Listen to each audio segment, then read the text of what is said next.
paslaugų visų kainų sumos, kad nebūtų tų infliacijų visokių. Turi, reiškia, valstybė reguliuoti šitą dalyką, pinigų masės kiekį. O dabar infliacija, kaip priėjom prie infliaciją. Infliacija tai yra užslėptas mokestis. Ir tą mokestį ima tas, kas vykdo pinigų emisiją. O dabar buvo covidas. Uždraudė dirbti, lockdownai buvo, karantinai, dirbti negalima, o pinigų duoda. Imk ir papildomai išspausdino Europoje daugiau kažkur apie 2 trilijonus. Ten jūra pinigų. Jūra pinigų. Amerikoje dolerių. Tai įsivaizduojate, dabar pinigų padidėjo stipriai, o paslaugų netgi sumažėjo. Ir prekių. O valstybėje pinigų masė, bendra skaičius pinigų ir prekių visų ir paslaugų kainų suma, jos susilygina. Tai reiškia, pinigų labai stipriai padaugėjo, vadinasi, šitą prekių ir paslaugų kainų suma irgi turi padidėti iki to. Reiškia, viskas turi pabrangti. Ir mes matome, pabrango, ne iš karto, bet po kelių metų viskas susilygino pabrango. Tai yra mokestis. Dar vienas mokestis paslėptas ir kartu ne tik tai, reiškia, mokestį paima, bet ir žmonių turtą atiminėja. Pavyzdžiui, taupau, pirksiu mašiną, dabar tokį padarė infliaciją, šast ir mano pinigai, kaip su rubliais buvo. Jo, nieko neverti. Tai pinigų sistema turi būti valstybinė, o ne privati, apie ką aš kalbu, pavyzdžius pasakęs. Valstybė turi reguliuoti, bet kaip Smetonos laikais, ir nebuvo šitokių cirkų kaip dabar. Tai viskas, šito klausimu trumpai taip. Galima plačiau kalbėti, bet užteks. 10. Švietimo sistema. Kartu siejasi su gamyba, nes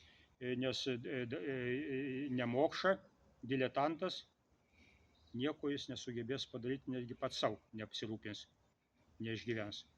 Švietimas yra nepaprastai svarbus dalykas. Ko vaikelį mokinsi, tą išmoks. Sakysiu tokį labai pavyzdį įdomų.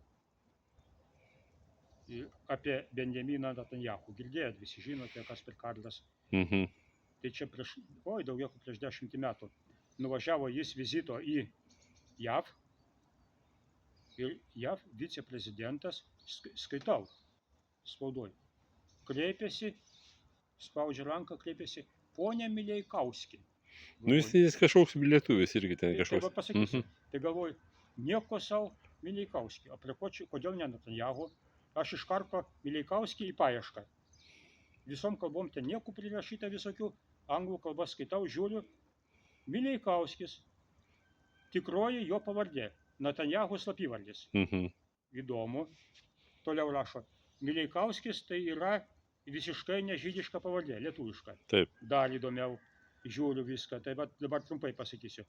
Ponas bajoras Mileikauskis iš Krėvos, čia 19 amžiaus pabaigoje, leido savo sūnų į žydišką mokyklą, nes ten geriausi mokytojai buvo.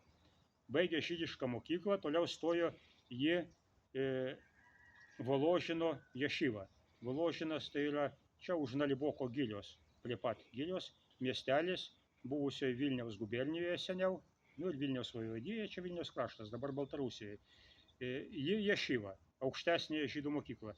Baigė ješivą, labai iškalbingas, retorika gerai išstudijavo, tai jie išsiuntė į Rusiją judaizmo propagandą varyti, kad rusai pereitų į žydų tikėjimą. Ir labai sėkmingai varė, daug atvertė į judaizmą.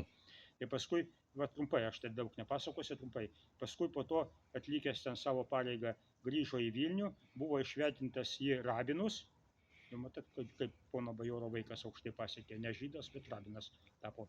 Į rabinus išventintas ir pirmas pasaulyje pradėjo leisti laikraštį žydų kalba. Žydiškų laikraščių tais laikais buvo daug, bet jie buvo rašomi vokiečių, prancūzų, anglų, lenkų, rusų ir kitom kalbom.